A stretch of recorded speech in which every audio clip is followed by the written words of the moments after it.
How does this fresh take on Sheeper by the Dozen differ from previous adaptations?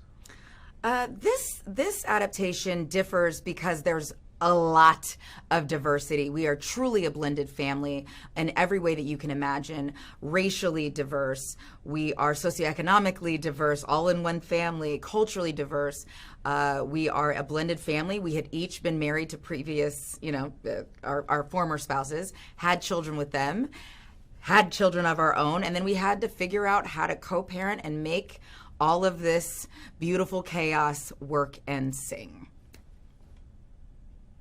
And why is this such a timeless story?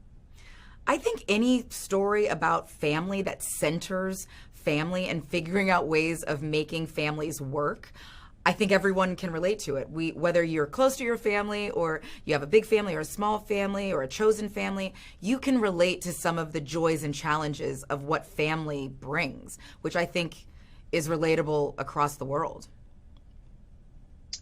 And what does this film say about families today? And then I think I'll maybe expand on like how it's like a modernized version of family life as well. Yeah, I think we've overused that phrase, traditional family.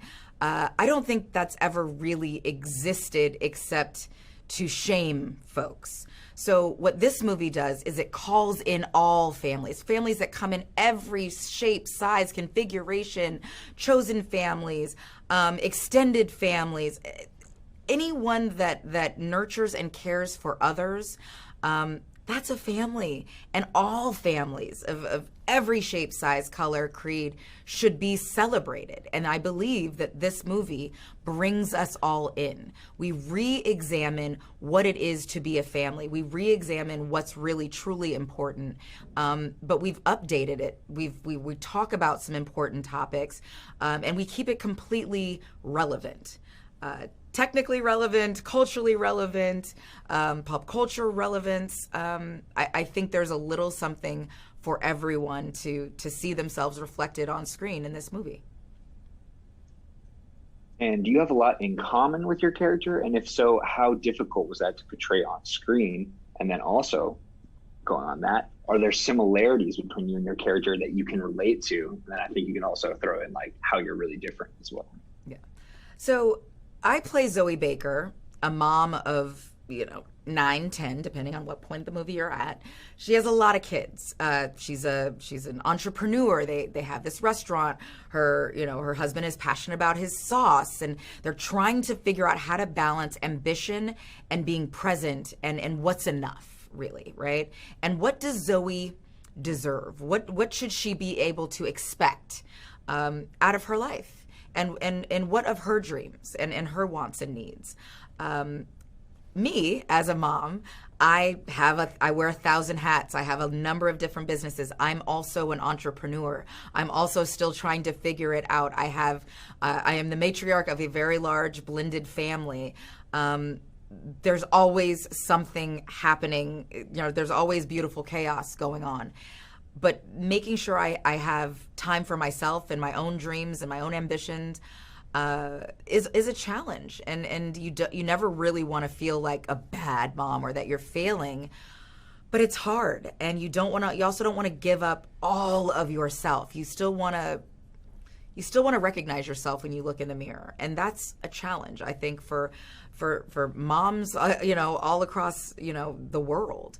And I also think for a lot of moms who are mothering without having physically given birth, which is what I did for many, many years, there are many kinds of mothers who are called upon to mother and nurture others. And it's always a balancing act, whether they came of your body or it's a role that you've taken on and that you hold near and dear and respect and find completely fulfilling in a different kind of way. That balancing act never really ceases to exist. So I do believe that there are many similarities with me and Zoe, but where we differ, she takes the high road, where I believe that the high road's empty because it's awful. I don't like it. I think sometimes when you turn the other cheek or you take the high road, you're not really being honest about the harm caused. And the folks exhibiting poor behavior don't really understand the extent to which they have harmed someone. And we call it being, showing grace or whatnot. But really, you're also giving them permission to continue on and not really face any kind of real consequence.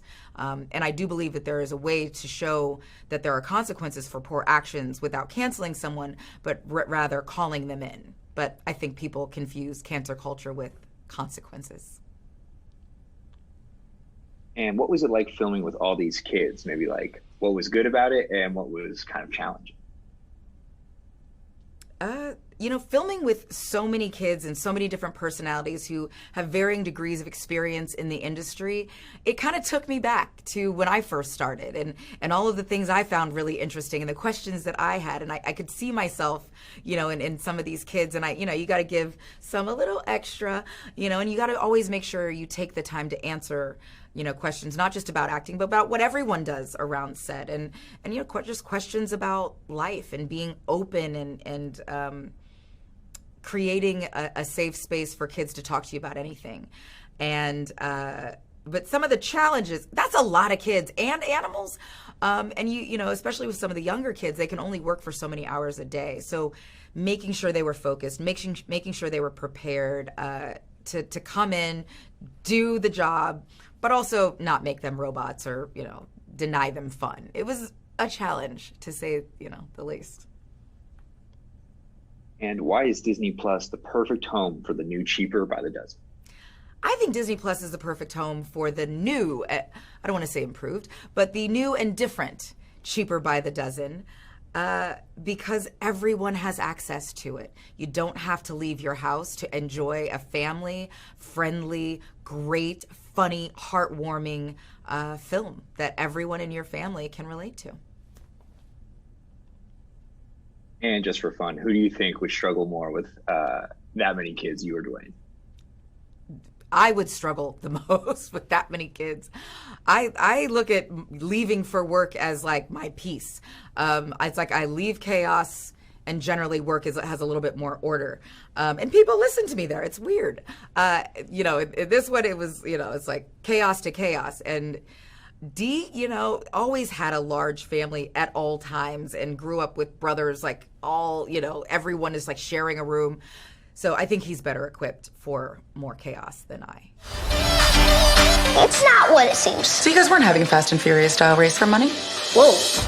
I just realized we're not smarter than you. Just gonna